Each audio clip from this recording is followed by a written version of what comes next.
Children are being stolen, 1,400 a day. Why aren't people protesting that no one in the way? You got advocates parading around the good old USA. People with little hope waiting to hear what they say.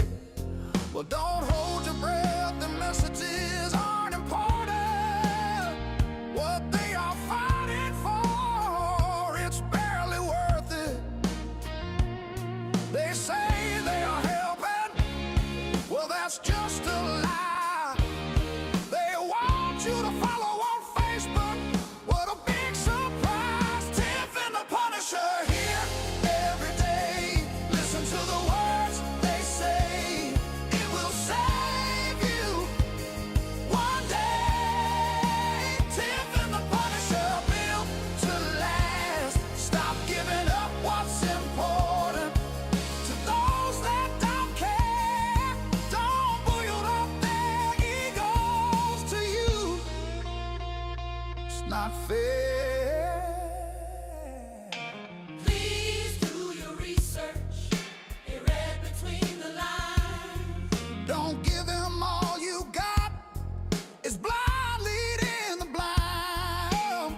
All of the people who say that they care They don't know your first name. couldn't tell you your case. They don't recognize your face. Tiff and the Punisher here every day. Listen to the words they say.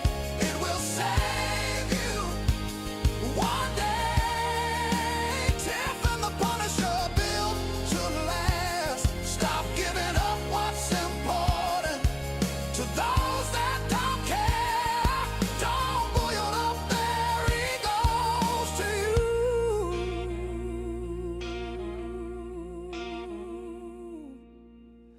It's not fair.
We know it's all about the money, we know they lie, we know this is corruption.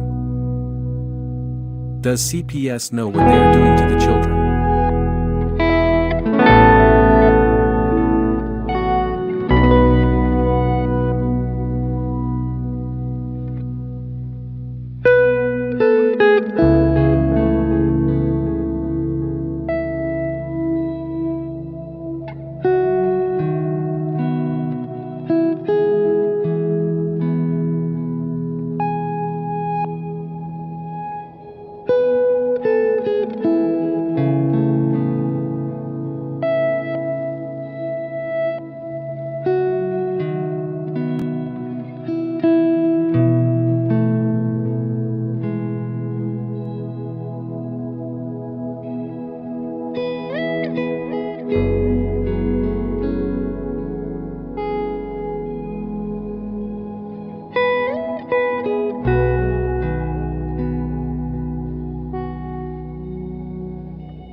Tiff and the Punisher, they won't back down. Fight for the children in every town.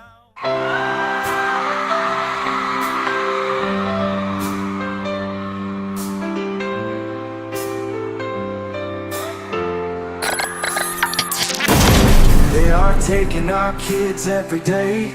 I shout them in and no one has a thing to say for those who have been isolated. Don't be worried, you have a voice today. So listen up everyone, here is the story. Child Protective Services, here's your real. CPS is what they call it. They want our kids because it fills a lot of people's wallet. We all think it won't be us. We say when they come we will be so tough. It all sounds good when there's no one to take them. But when they come, your voice gets to breaking. Stay calm, step away. CPS ain't taking no one today. We are educated. Stay calm, step away. CPS, you need to leave. I know the tricks up your sleeve. You can't do what you're trying to do. We have done our homework. Don't do a damn thing without a warrant. You no longer will steal our kids this way.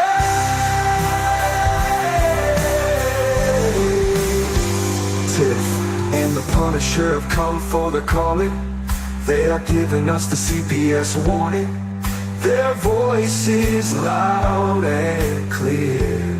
We stop losing our kids this year. Tiff wants to fight the entire planet. She is tired of our kids being taken, god damn it. She's been fighting CPS for 30 years, bringing children home from this disgusting mess. The Punisher is screaming out loud, abolish CPS and tear it down. I want all our kids to come back. Look at all those kids' pictures held up like thin tags. Together we are stronger than we need. We will tear down CPS with high speed. We will do so much being together.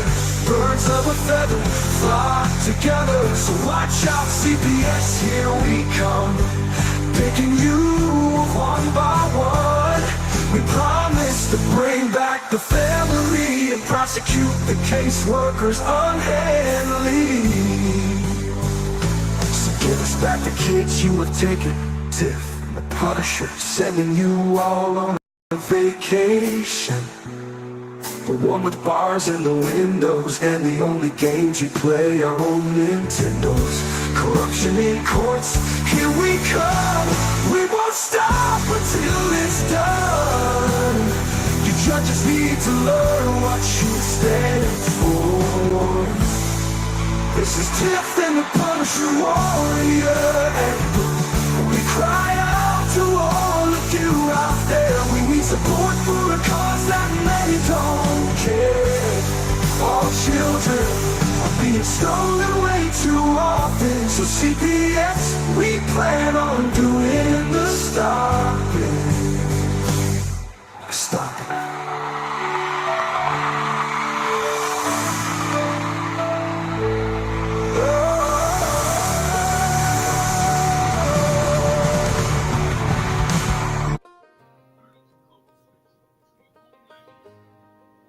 Hey, Tiff. Hey, What's happening? oh, it's a new year. Yeah, sure is. I see Dana's chairs there, but I don't see Dana. Yeah, I see his music is on too. Yeah. Oh, here he comes. Here comes Dana. Of course, he's going to yell at me for my conversating. This is my late conversation of the day.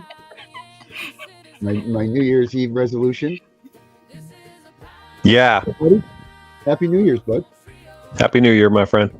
Happy New Year, Tiff. Happy New Year to you too. I'm You know, great, brother. Do you know the coolest thing last night was this after the show? Dana and I were talking, and his son said his resolution for this year was to be a better person. That's what he said. That was the coolest thing I've ever heard. Oh, Yeah. Yeah. Legit. Yeah, that is was so really cool. sweet. The stuff that came out of his mouth last night was magic, Tiff. I'm telling you. Like, he came on, he was talking to you guys, and he said, well, I'm glad to meet you. He goes, because I don't have a lot of friends and I'm a little lonely. Oh, that breaks my heart. Did you hear him say that? He said that to you guys. Mhm. I didn't hear all of it, but I heard that he was glad to meet us and stuff. Oh, he can call me anytime. He's a doll. Yeah. He told me he loved me last night. That's the third time in his entire life he has said that to me. Oh, that's so cool. Dude, I was blown away. Mhm. Yeah, he was very cuddly. We played chess, and he was doing really well. We didn't finish the game, but like, he was doing really well. He is way ahead of his pay grade. Oh So my! you guys had a good first night of the new year. We had an awesome night, man. It was awesome. Yeah, his mom wanted to, have me watch him for a while, and so he came here, and it was getting a little bit late. So I said, hey, you want to lie down? He was like, yeah, I'm gonna lie down. He goes, you should lie down too. I said, okay. So we laid down, and he snuggled with me, and he was like really, cuddly, and it was awesome. It was really awesome. So yeah, so my introduction to the new year has been freaking spectacular. Thank you all. Oh, that's so special. Oh, Yeah. that's emotional. Whew. Yep. Yeah, it was deep. He looked at me and he said, I love you, Dad. And I was like, wow. And I'm trying not to like freak out, right? Like, I'm not going to go, what? Right. Woo! Right. When? Right. I'm trying to play it all cool, whatever. Oh, I love you too, buddy. Yeah. Want to run out into the streets and scream. Yeah. Yeah. Oh, well, that's great. Yeah, it is great. So yeah, thank you. I hope that gives you a little bit of, happiness, all of you out there. And I try to count my blessings, and when I'm, on with you guys and thinking about all the people just like Darren who are good people that have had their children kidnapped from them, it makes me so fucking angry. Mhm. Oh my hopefully God, this- it makes me angry.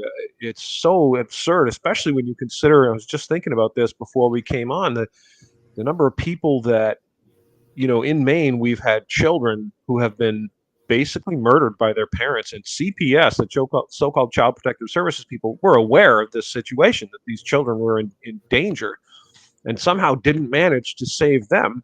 And yet they have time in their busy, busy, busy day to come and freaking raid on Antibes, my buddy Darren, Mhm. and kidnap his child, and tell Darren he's an unfit parent and poses a clear and imminent danger to his child. And Mhm. seeing all of you who've endured this makes me angry. It makes me very angry. It needs to be fixed. Needs to be fixed, Darren. That's CPS right. Punisher. That's it. 2026. That's the name of the game, man. Well, There's no more fixing this thing. We need to get rid of this thing, abolish it. That's what needs to happen. Yeah, to Well, hold these fuckers accountable. Hold I them all will tell accountable. you that I had a conversation with a pretty powerful person today. And the Minnesota and the Ohio and all this other shit that's going on, it's just the start. It's coming. It's coming. This is Yep. what got the ball rolling. Believe me when I tell you, it's coming. I hope so. I'm ready. I'm ready to see some accountability. I want to see people frog marched to jail for kidnapping, for deprivation of rights under color of law. Hold them accountable, and we the people will be ready. We want to see it. We need to see it.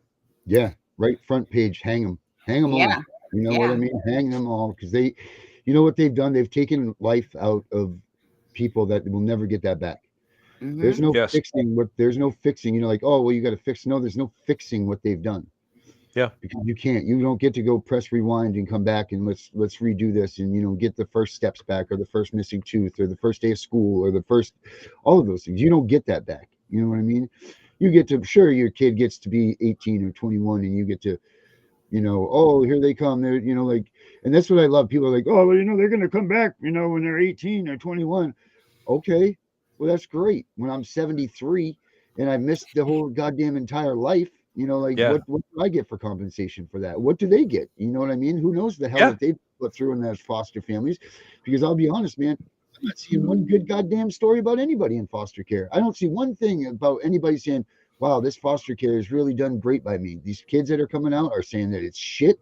They've been collected into homes after home after home after home after home. You know, like I've yet to hear one person come out and be like, wow, my foster family was really great and I'm so happy that I Yeah. had. You know, you don't hear that ever. Not Yeah. once have I heard that. Yeah. Thank God that I was taken away from this horrible, abusive household I was in, and it was Yeah, so terrible and horrible. And they brought me to this loving, caring, nurturing foster family. They took yeah, great care of me. I'm so happy. That yeah. is not what we hear, is it? Because you know damn well that they'd be racing them right to the front lines of the media right now saying, look, Yep. here's what you need to be saying about the foster care system. Yep. And it's fucking crickets. It's goddamn crickets out there is all it is. They're not saying Yep. anything to defend this stuff. Nothing. Money. I mean, these people, most of the people that become foster parents or look for foster parenting as some sort of vocation or thing they want to do, they're just looking for money. That's the truth. Mm-hmm. It is. That's it. It's all it is. It's a second job. It's a part-time job for someone that doesn't have to go to work. Now, I'm not saying that raising a kid isn't a tough job because it is, but you know, like when you get an extra $4,000 a month, I mean, that's a good little pension, you know, to add to A your lot of money. at home. You know, I'm not saying everywhere gets the $4,000, but you know, mostly around that, it about averages to that, about $4,000, you know, a person. You know, not to mention you don't pay for the medical, you don't pay for, you know, like any of the stuff because the state, you know, picks up those tabs. So that's a big Bears. of money. And you know what? These people, I will guarantee you, look, being a step parent has got to be just as much as being a foster parent. You know, it's got to be tough, you know, because you don't actually get the heart, you know, like that you would get. It's not ever going to be your child. So I get it that it's tough and all of that. But it seems to me like these foster families actually put these kids like on the back burner. And that's ridiculous. It's awful. Like you actually took them from a place that even if they were abused, there's studies that say that a minimal amount of abuse that was going on in the home is much better than removing them and then taking them and putting them into another placement place.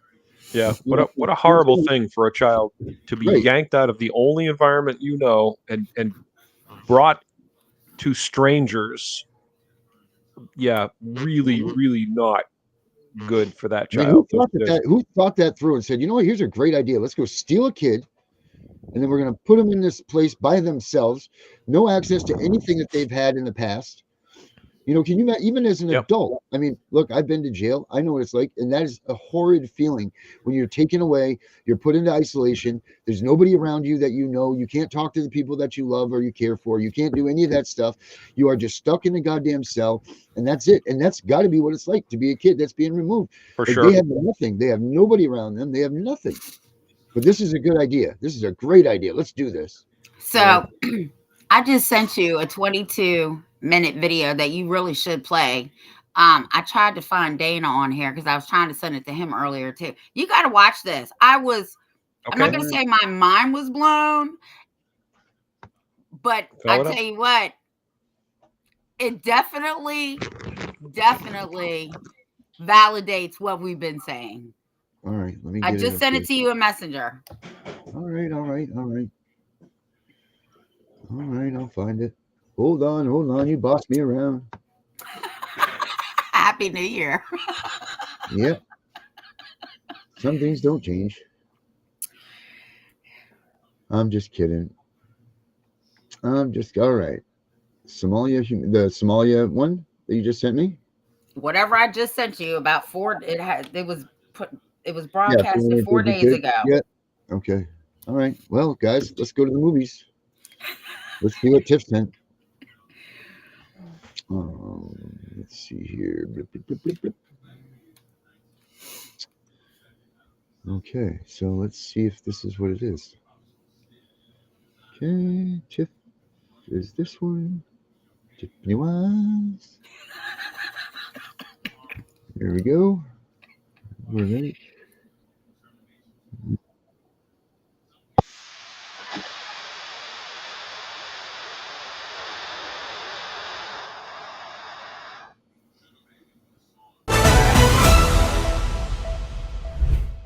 The president has made it quite clear that if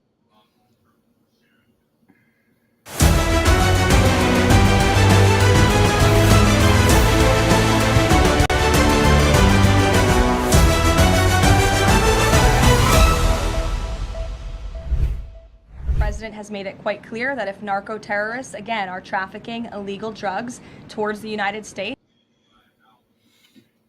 Oh, we're going to do this. he has the authority to kill them, and that's what this administration is doing. San Diego, California. A relief vessel turned into a smuggling ship. A humanitarian couple. 2,743 refugee and orphaned children missing. 1.2 kilograms of fentanyl unaccounted for. Want to know the truth behind this story? Hit like and I will show you what was hidden. Get like At on 5:18 a.m. in San Diego, California, the city still lay asleep beneath the cold breath of the ocean wind. One by one, a convoy of federal black SUVs came to a stop outside the headquarters of the Global Children's Relief Foundation. Within seconds, more than 40 FBI and DHS agents moved forward with a clear and precise objective. The private executive office belonging to the organization's director, Abdirahman Bashir Warsaim, 54. A Somali humanitarian figure long praised for compassion and moral courage, and his wife, Dr. Marian Ali Duele, 52, who served as a senior program administrator within the same organization. Together, they had addressed congressional committees 19 times. They appeared at 7 international forums, and their foundation publicly claimed to provide education and protection for more than 14,000 refugee children across 3 continents. Major newspapers called them guardians of displaced youth, while donors proudly repeated a powerful phrase: they are entrusted with the future of thousands of children. But behind the speeches, the awards, and the applause, something was wrong. When federal analysts reviewed their records, they uncovered a disturbing pattern. Investigators later traced 2,743 missing refugee and orphaned children to programs connected to the couple's international travel exchange network. Documents showed repeated cases in which children listed as participants in educational programs had departed, yet no records showed them returning. For more than 5 years, their organization reported revenues of over $310 million per year, yet financial statements shifted constantly without explanation. Travel records revealed multiple recurring private sea routes, not to refugee camps or aid centers, but to remote, unmonitored departure ports across the Pacific. To the public, these were only statistics. To federal investigators, they were warning bells. Because while the public saw a symbol of humanitarian virtue, federal analysts were beginning to recognize something else. Behind the image of this celebrated couple may not have been charity, but a legacy built on a truth far darker than anyone ever imagined. You have only seen what they wanted you to see. Hit like and subscribe, because what comes next will reveal how power became a shield for evil. The deeper the investigation went, the more the truth was brought to light. For years, admirers praised their discipline, structure, and flawless precision. But that precision concealed another reality, one that investigators would eventually describe as a humanitarian mask hiding an industrial-scale human trafficking machine. Confidential financial audits revealed that their foundation had processed more than $286 million in international aid funds over 5 years. Yet nearly 41% of those transfers flowed through phantom programs. No actual schools, no classrooms, no verified students. The paperwork was complete, but it led nowhere. Instead, it operated in parallel with commercial brokerage networks in Shenzhen and Guangzhou. Among more than 3,100 listed minors, at least 2,700 had no documentation.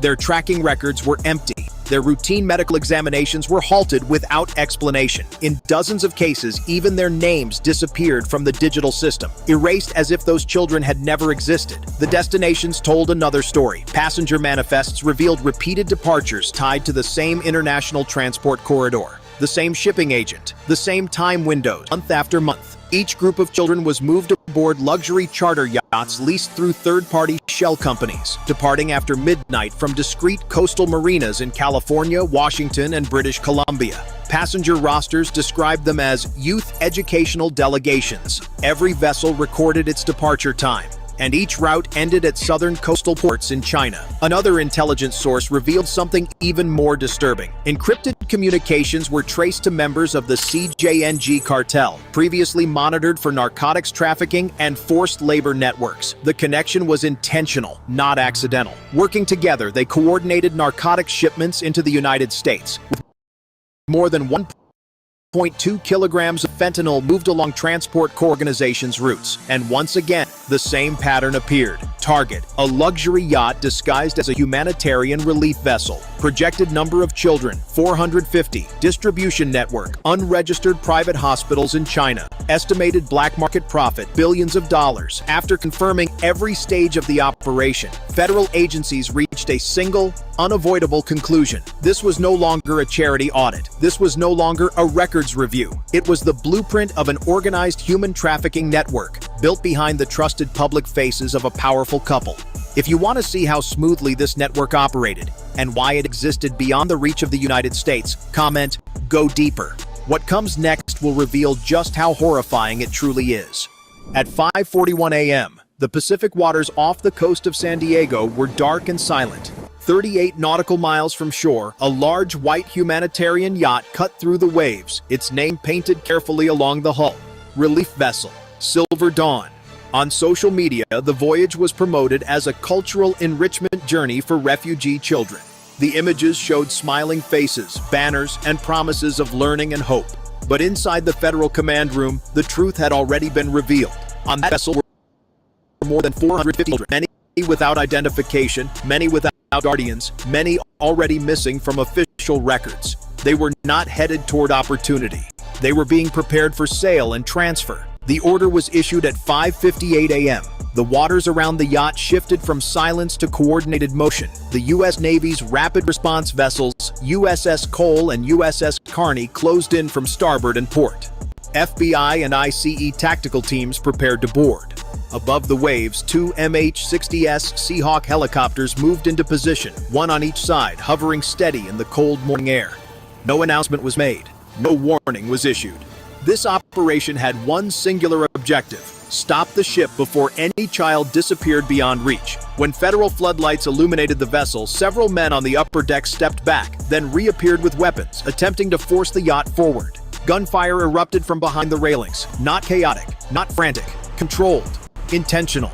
They were not volunteers. They were not caretakers. They were enforcers. For 12 minutes, the confrontation unfolded in tense, breath-tightening waves. Naval ships blocked the bow. The engines stalled under pressure. On the upper deck, several armed accomplices tried to hold their ground, but resistance weakened as the perimeter tightened. From above, the Seahawks deployed ropes. One by one, federal agents descended onto the deck, not to provoke, but to reach the children below, crying in confusion and fear. Uniformed crew members moved to block the passageways. Some tried to build barricades inside the corridors. Others ran toward the cabin sections. A few retrieved concealed weapons and fired from storage compartments. Then Warsame and Duale, once praised worldwide as humanitarian leaders, ran toward the aft passage of the vessel. Not toward the children, toward escape. Inside the ship, the teams worked calmly and methodically. Cabins were opened. Children were gathered into secure areas. Medical personnel reassured them, speaking softly, slowly, gently. No child was injured. Not a single child was left behind. On the main deck, the final resistance collapsed. Weapons were lowered. Armed men surrendered. Some dropped to their knees, hands pressed against the deck. By 6:12 a.m., 27 individuals were in federal custody. 3 armed resistors were found unconscious at the scene, and in the narrow rear corridor of the vessel, under dim emergency lighting. The couple stood there, not in authority, not before an audience, but pressed against the bulkhead, trying to hide behind a storage hatch. They said nothing. They did not protest. Their wrists were bound. The applause of conference halls was gone. The cameras were off. The stage was gone.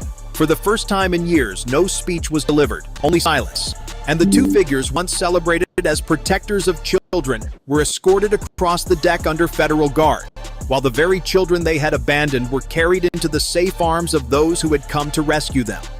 What shocked federal agents wasn't the battle itself. It was the network behind it. Comment, expose. The next part reveals everything. By 7:21 a.m., the gunfire had fallen silent, and the deck of the Silver Dawn relief vessel was under full federal control. The morning air over the Pacific was cold and still, broken only by the sound of helicopter rotors and the steady movements of rescue teams guiding frightened children into safe areas of the ship. There was no celebration, no applause, no sense of victory. What waited inside the vessel was not a crime scene. It was a hidden system, As agents moved below deck, they discovered corridor after corridor of tightly arranged cabin compartments. Each small room contained stacked bunks, folded blankets, and lists taped beside the doors. Some lists contained nothing more than first names and numbers. No guardians, no addresses, no legal records. In total, over 450 children were counted and verified on board. Many wore identical wristbands. Many had no luggage. Several did not know where they were being taken. And when they were asked who had authorized their journey, the answers were vague, confused, or painfully quiet. Some believed they were traveling to study abroad. Others thought they were being adopted. Several had been told they were part of a cultural program approved by charitable sponsors. But there were no education materials, no school coordinators, no legitimate travel guardians. Instead, agents located a locked administrative storage room near the lower engineering cabin. Inside were 40 encrypted communication devices, ledgers marked with foreign transfer codes, multiple travel rosters linked to earlier voyages, and contact keys tied to offshore handlers in southern China. A separate compartment held 5 metal cases. 2 contained vacuum-sealed bundles of currency. 1 contained high-value jewelry and payment contracts. Another held narcotic trace packets consistent with prior trafficking routes. The 5th case contained something else entirely: documentation from foundation donors, humanitarian endorsements, and program sponsorship reports, all written to describe the very same children as beneficiaries of aid. But the names on those records did not match the manifests found on board. And in federal review, many of those beneficiaries were already marked as missing in international systems. It was no longer possible to call this an irregularity. It was evidence. Outside on the deck, medical teams examined the children one by one. Several were dehydrated. Many were exhausted. Some had been moved between locations multiple times before boarding the yacht, never told why. Yet through all of it, the crew members disguised as caretakers referred to as a humanitarian mission. They wore uniforms. They used official language. They spoke as though the system around them was legitimate. And that was what shook investigators most. Nothing about the operation appeared chaotic. Nothing resembled crime in the shadows. Everything was orderly, organized, structured, built to move human lives as if they were cargo. By the time the ship's lower levels were fully secured, the truth had taken shape. This vessel was not an accident. It was not an isolated act. It was one node of a network, hidden behind charity reports, protected by official paperwork, and powered by people who had convinced the world they were saving children, while quietly sending them into the hands of those who would profit from their disappearance. For everything to unfold this smoothly, someone has to be pulling the strings. Who do you think it is? Your reasoning could help bring the entire picture into focus. By 8:10 a.m., while the relief vessel Silver Dawn remained under strict federal protection, the investigation shifted from the ship itself to the machinery that had allowed it to operate for so long. Inside the Federal Command briefing room in San Diego, analysts began reviewing years of internal records, travel authorizations, and port clearance approvals connected to the couple's organization and their foundation. What had happened was not coincidence. It was coordination. Over a span of 5 years, more than 118 international departure requests had been approved under the same humanitarian categories: youth exchange, temporary relocation, and educational transition support. Nearly every departure occurred during the same late-night inspection window, between 1 a.m. and 3 a.m. when staffing was lowest and oversight procedures were routinely delayed.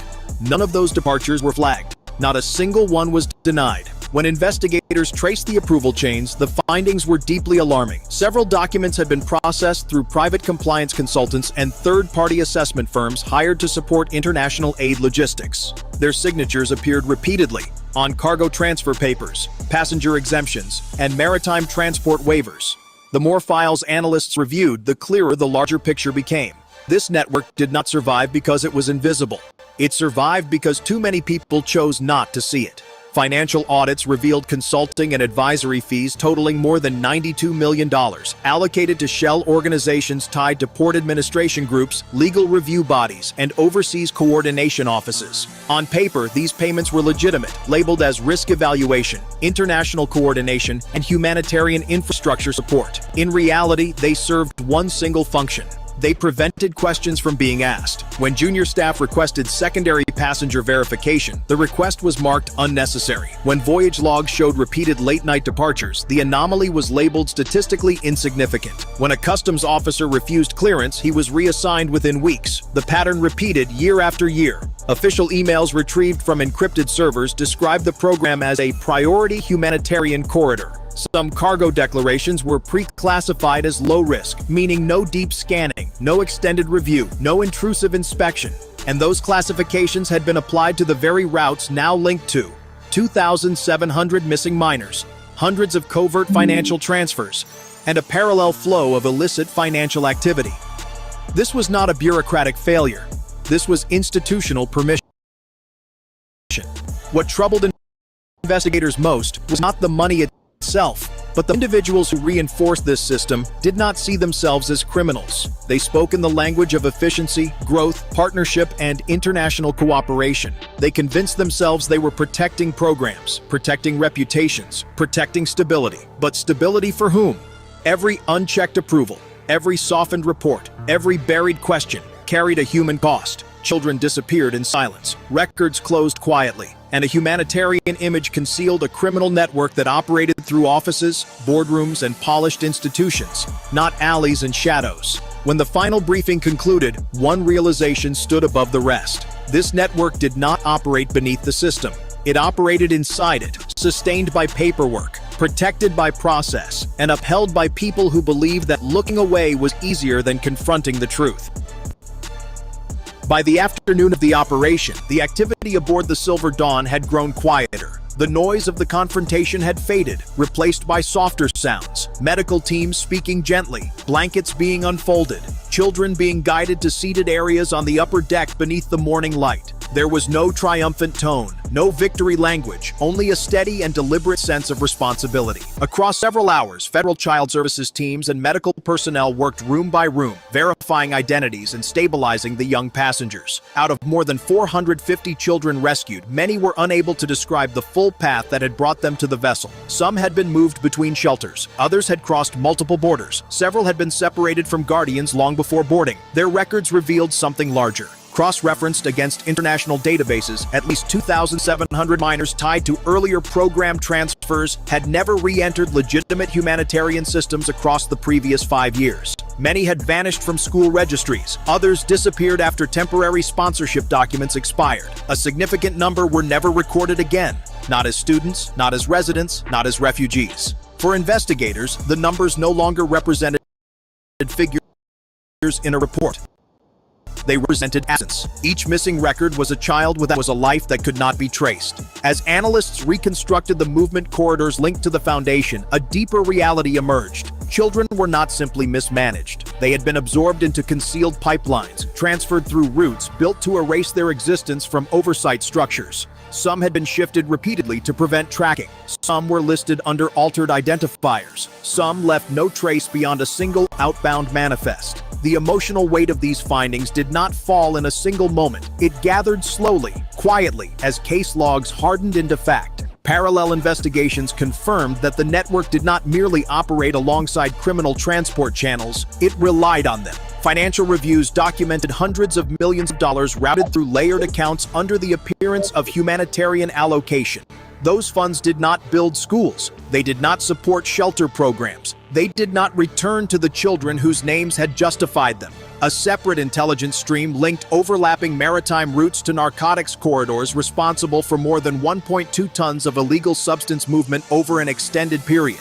The same vessels that carried the language of charity also carried the concealment strategies of organized trafficking. The damage did not stop at numbers. It extended into communities. Social workers across multiple states reported scattered cases of unexplained child relocation, dependency terminations, and sudden record closures corresponding to the same Foundation timelines. Families who believed their children were entering protected programs had instead been separated from oversight entirely.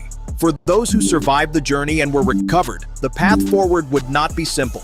Many required medical evaluation, legal guardianship review, and long-term psychological support. Some spoke little, some remained silent, some were still too young to understand what they had nearly been taken into. Justice, investigators understood, would not be measured in a single operation. It would be measured in years of reconstruction, locating survivors, rebuilding records, restoring identities, and returning dignity to those who had been treated not as children, but as shipments moving through a system that called itself humanitarian.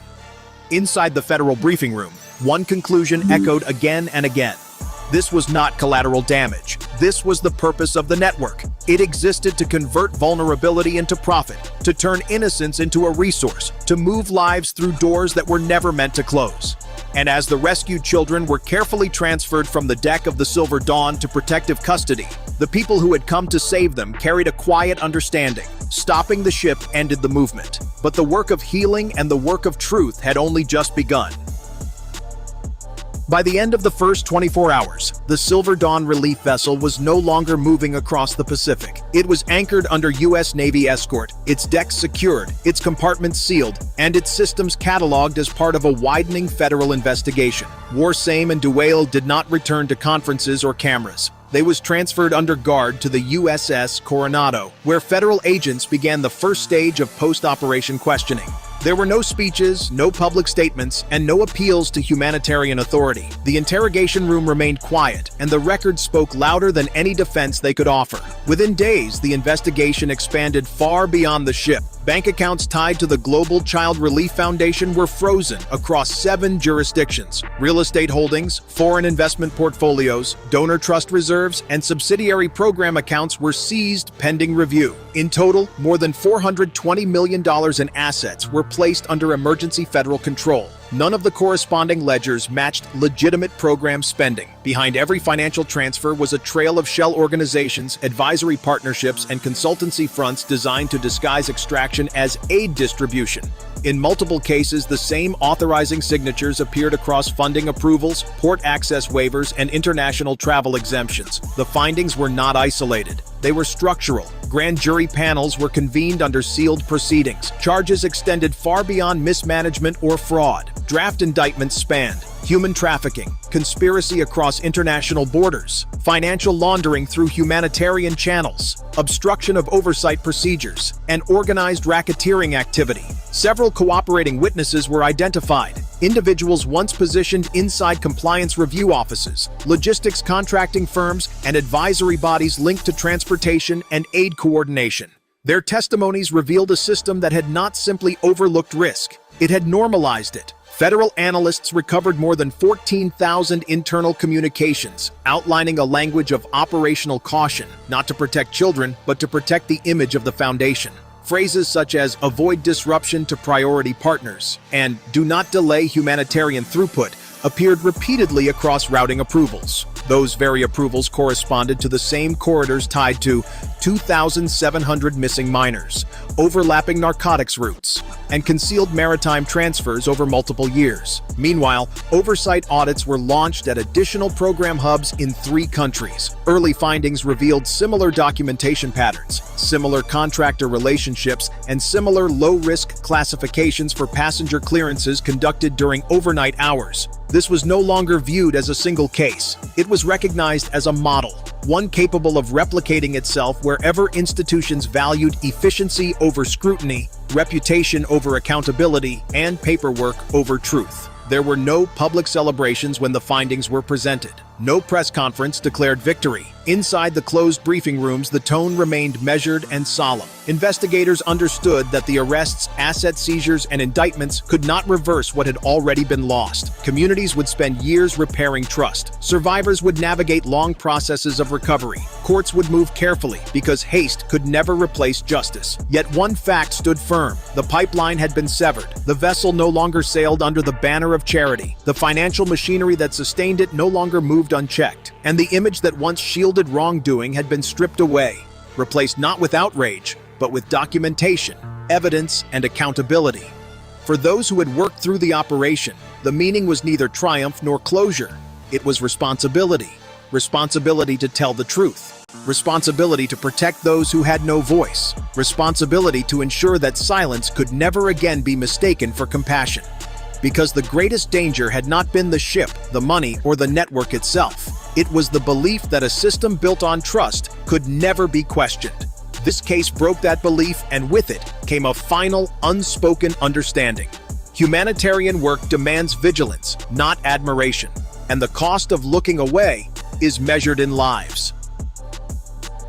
When the last reports were filed and the final evidence boxes were sealed, there was no applause, no headlines declaring triumph. The operation did not end in victory, it ended in understanding. What had been uncovered was more than a criminal network. It was a warning about how easily trust can be borrowed, how institutions can be persuaded to look away, and how compassion can be misused when oversight is replaced by assumption. The children rescued that morning did not symbolize a solved case. They represented a responsibility that now belongs to every system meant to protect the vulnerable. The work ahead would be slow, deliberate and measured, restoring records, rebuilding safeguards, and ensuring that no title, no reputation, and no public image is ever allowed to stand beyond question. Because in the end, the greatest defense against injustice is not power. It is vigilance and the courage to see.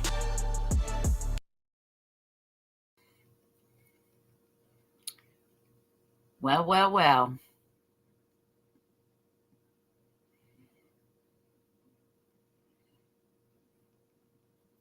Where's everybody at?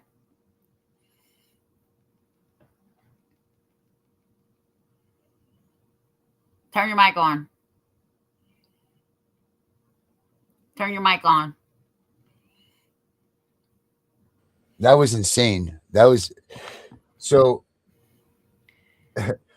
That just verifies what Allie Carter says, right? Allie Carter talks about this all the time. That CPS is the lifeline of that, and I'm looking it up right now. What the because the statistics show that last year it was. I didn't look at it this year. I haven't looked at it in a while, but I believe it was 84% or 87% of the children that the United Nations have saved in these aid programs or the raids when they got the children came from Child Protective Services in the United States of America. 87% was the total, I believe. So I'm gonna look that up right now while we're doing that. Now the same thing that the military or Navy, whoever it was, did there, that's what needs to happen in the CPS and the child support and the family courts. Yeah. Because they're all turning a blind eye because they normalized the criminality of it. Well, they have the perfect storm. Then once these kids are terminated, their rights are terminated from their parents, they no longer have anybody paying attention to who they are or what they are or whatever. You know, like no one cares who they are. No one cares to look for them. No one cares to nothing. You know, like they're gone. That's it. They're just a smear because nobody even knows who they are in their existence. Once that family line is cut from them, they've got nobody to make sure that they're still alive, putting their shoes on, brushing their teeth, or anything like that. You know, the system, your faith is in the system. And then God forbid that they keep their name. You know, of course not. What's the first thing they do? They change their names. So you'll never find these people. So you can't see if your kid's still alive, well, and kicking. I mean, that should be changed also. Like maybe the identity of where the kids are going isn't maybe so much. Maybe you keep that information, but there should be some sort of a tracking measure that shows the biological parents where these kids are and that they are thriving, that they are doing well, and that they're not, you know, they're not just disappeared into thin air, you know? So they said that this couple has been doing this since COVID. So they caught this boat. How many other boats have gone across that sea? How many other children that have been missing are over in other countries being trafficked? You only know as many as we talk about this all the time. Like they talk about the money that they spend. Well, we don't even know what the true amount of money is because we only know what they report. Like we say, how about the doctor's offices? How about the nurses that are getting $1,000 a piece to you know, call up DHS and, you know, do a mandated report on someone because someone wants a blonde-haired, blue-eyed kid? We don't know these numbers. We don't know what the true numbers are, but I guarantee you it's a lot. I mean, this is one of the oldest professions, you know, next to prostitution that there is child trafficking, you know, and that's the facts. That's the real facts. So again, this just goes to point, like we've been talking about, be very cautious who you are using for an advocate. If you're using an advocate Be assured that they are 100%, that your money is going to where it's supposed to be going to. If they say that you're donating towards their fund, then hold them accountable. Say, I want a detailed list, an itemized report of dollar for dollar where my money was donated to, where it went to, and I gave it to you. Because this is what ends up happening. People aren't paying attention. They're not holding the people that are taking their money accountable. And now these kids are just vanishing. And that's the facts, you know? And that was released 4 days ago. One of how many others, like you say? Yeah. How many other kids have been missing in the United States for God only knows how long? How do we know they weren't on one of those little trips? Right. Yep. When I saw that today, I was trying to find it because I watched it on my TV. And I was trying to find it in my phone, and I finally found it, and I sent it to you, and I couldn't find Dana. I said, oh, my God, we got to watch this tonight live. We got to watch this. It's just a pisser, you know, millions and millions and millions of dollars that our government is taking from us, or saying that's going to this. I mean, look at the federal numbers that they match in all of these things, you know, like the oh shit, I have it right here, I believe. Well, it's not just them. If you watch other shows off that channel, there was the IRS director of 7 states got busted, okay, for filing false income taxes and stealing people's identity. Another guy who was a customs guy was supposed to be watching the stuff coming in. A baby was hurt because the car seat that was brought in illegally and signed by him was in a car accident. And a doctor is actually who turned him in because she had an 8-year-old in a booster seat with the same injuries as this little one, because this guy was just signing counterfeit shit into our country because he was getting paid. And you want to know what their responses were? What's that? I only make $180,000 a year. What did you expect? Wow. Only 108. I wish I could see $180,000 a year.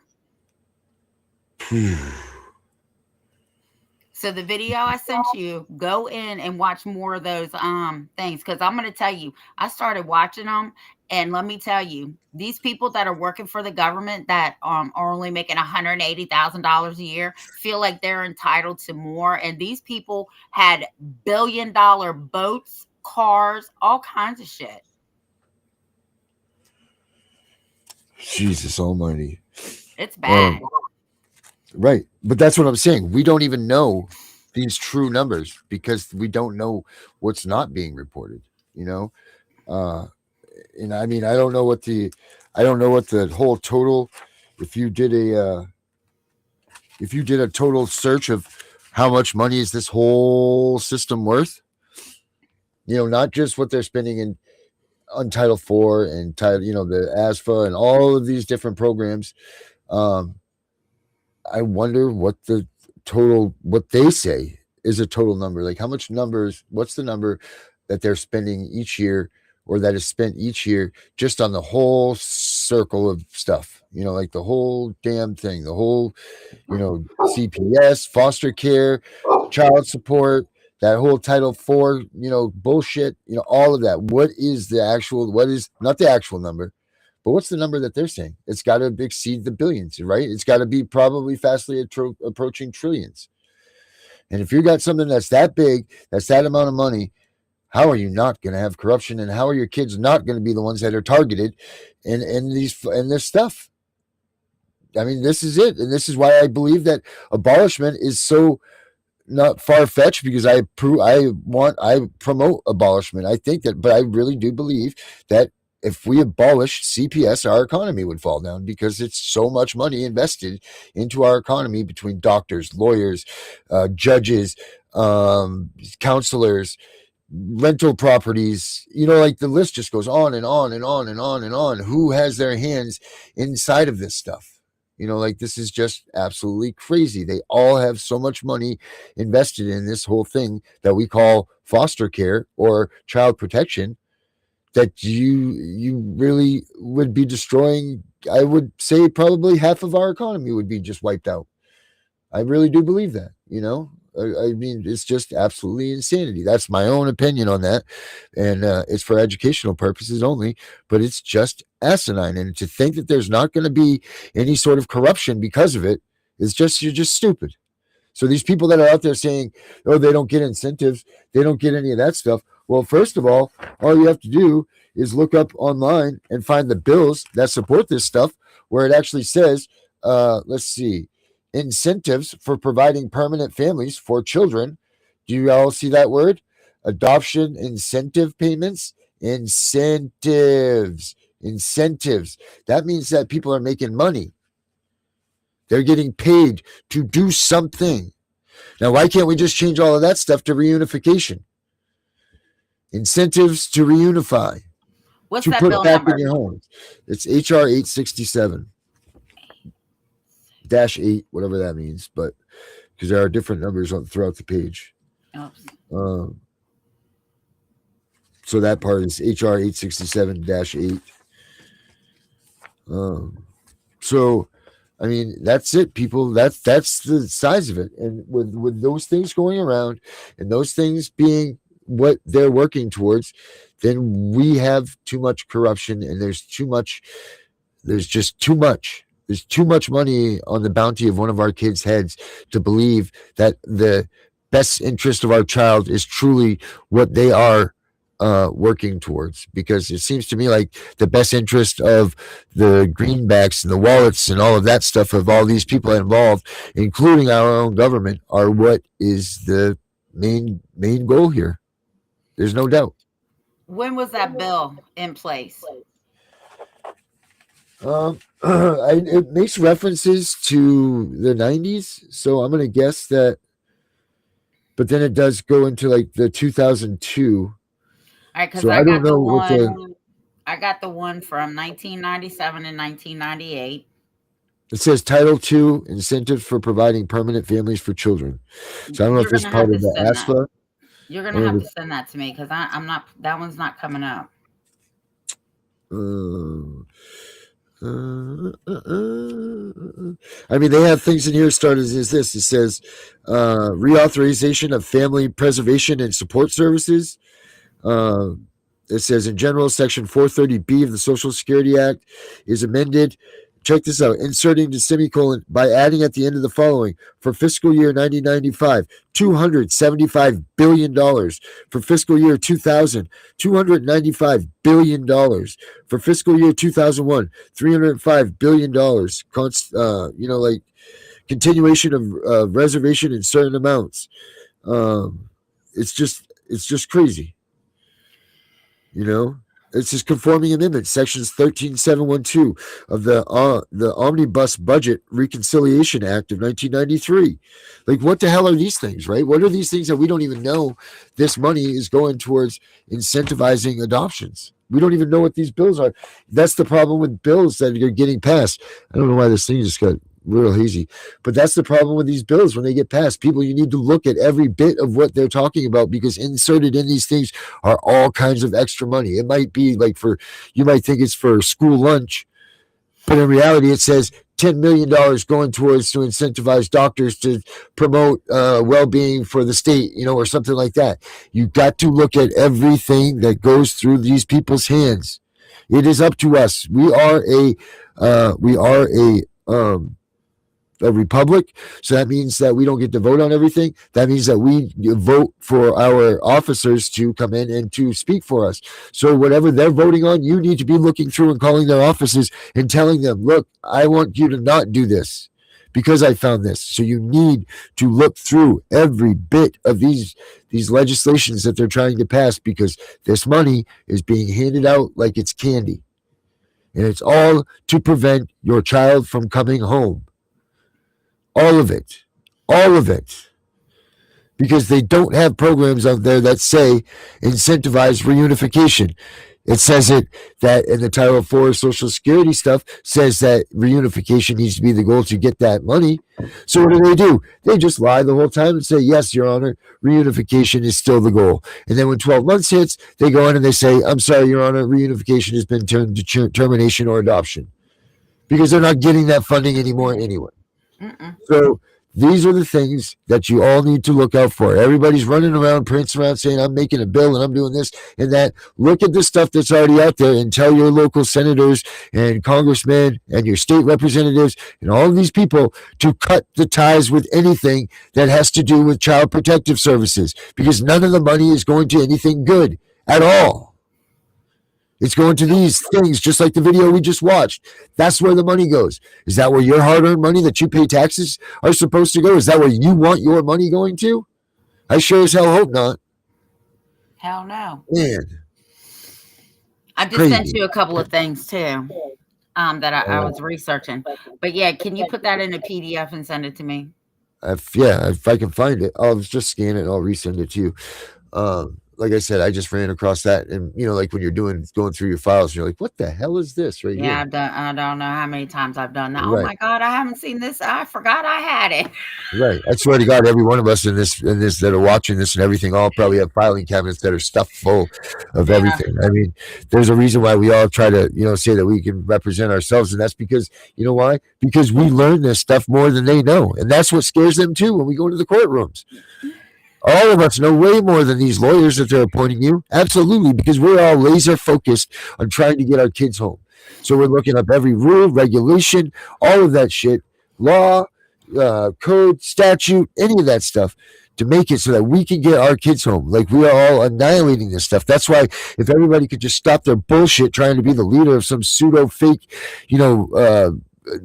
whatever, trying to be a pseudo celebrity of a movement that doesn't need a pseudo celebrity. They need genuine people that care about children and want to get children home and to preserve the rights of the family and to preserve the rights of the dad and the mom and to protect the moms while they go into the hospitals, to make sure that they can't just have all of their shit sent away without, their own authorization, and to make sure that dads aren't being illegally held hostage paying child support that aren't kids of theirs, or the parents that are trying to just get divorced and, they don't want things bad to happen to their kids, but the state, orders all of this stuff to have happened so that these parents can make a clean break. It's just absolutely asinine, and people need to start waking up, paying attention, and stopping this, because we're all guilty of promoting it.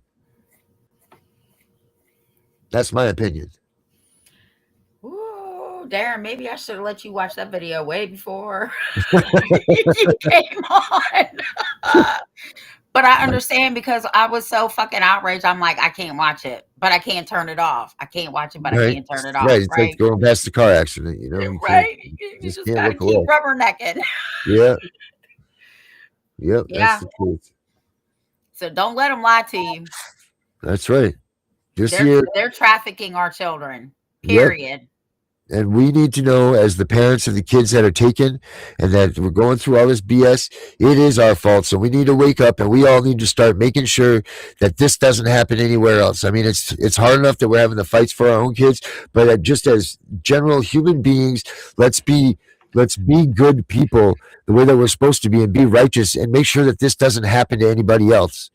It doesn't mean that you don't stop fighting for your kids, but God damn it, make sure that this doesn't happen to anyone else, because this isn't right. It's not what our founding fathers intended for America to be. It's not what God intended when he put all of us on this earth to walk this earth. It's not anything. There's nothing right about what's going on here, and it's up to us to change it all, and we need to start doing that. Amen. So, anything else you got left, Tiff, for this first day of the new year? Dana was so pissed you left. Yeah, I see that. No, but I definitely wanted that to be shown tonight, because when they're trying to tell you that these kids aren't being trafficked, don't let them lie to you, man. Don't let anybody lie to you, because the one thing that's coming down the pike is reality. And reality will hit you in the face like a ton of bricks. Yeah. Amen. Happy 2026, everybody. We'll see you all tomorrow. Random day. Random Tiff and Punisher showtime, so keep an eye out. We'll be there at some point. Just a matter of when. Happy 2026, everybody. And yes, Alicia, I'll call you. Kids are taken every day by CPS. Come on, Arrow. Get us out of here. damn about Right, the Tiff. Constitution. We have found the one and only solution. There's a couple people you should know. Tiff and the Punisher is the show. They wanna stop CPS from stealing our kids, fighting beside us and trying to guide us. Tiff has a heart of gold. She blasts these caseworkers when they are wrong. She beats them down with her knowledge, better than the kids who are in college. The Punisher's abolished all the way. He's been here 4 years, they took his daughter away. He came from the darkness he was in. Now it's time to make parenting great again. Together they are making a commotion, telling all the parents use the Constitution potion. You have rights, did you know? Learn to use them on Tiff and Punisher show. We all admit the times are hard. No little children in the front yard. Tiff and Punisher are fighting so hard. They're waging war, on their side is God. They don't stop if they get in trouble. They fighting for the children, double trouble. The strength they need, they get from each other. They had each other's back like sister and brother. They are Tiff and the Punisher, saving the families from corruption. They want you to join their movement, no repercussion. You need to learn that thing called the Constitution. Inside that document is our solution. CPS, we have your number. We are coming for you, hear our thunder. Your fate is sealed, have a nice day. You won't break another family. No more trauma for kids, that's like blasphemy. Keep your thoughts to your own ideals. Soon enough you'll be clicking your heels. Because you need to go to jail. All of us fathers will be chugging down an ale. The mothers will squeeze their young ones tight, as CPS workers are locked down for the night. They had a choice, they didn't and made. Now they spend their days in crates. They should know it's wrong to kidnap. So from all of us, this is your payback. There's a couple people you should know. Tiff and the Punisher is their show. They wanna stop CPS from stealing our kids, fighting beside us and trying to guide us. Tiff has a heart of gold. She blasts these caseworkers when they are wrong. She beats them down with her knowledge, better than the kids who are in college. The Punisher's abolished all the way. He's been here 4 years, they took his daughter away. He came from the darkness he was in. Now it's time to make parenting great again. Together they are making a commotion, telling all the parents use the Constitution potion. You have rights, did you know? Learn to use them on Tiff and Punisher show. That's all we need to Imagine being a child who has been get on with this fight. Imagine being a child who has been torn away from their security blanket, their parents, the ones who stopped the boogeyman from terrorizing the nights and curing their boo-boos when they scraped their knees. Now just imagine how they mightest feel when the CPS meant to protect them tears them away from their supposed abusers and places them with strangers who have zero comforting skills. They need to be calmed. They are confused, lost, panicked, and needing their parents, but CPS took them away for the purpose of saving them. The kids don't even know why, and they are told that the parents they attach to no longer want them. What do you think that does? Do you think that this is how protecting children is supposed to look? Abolish CPS.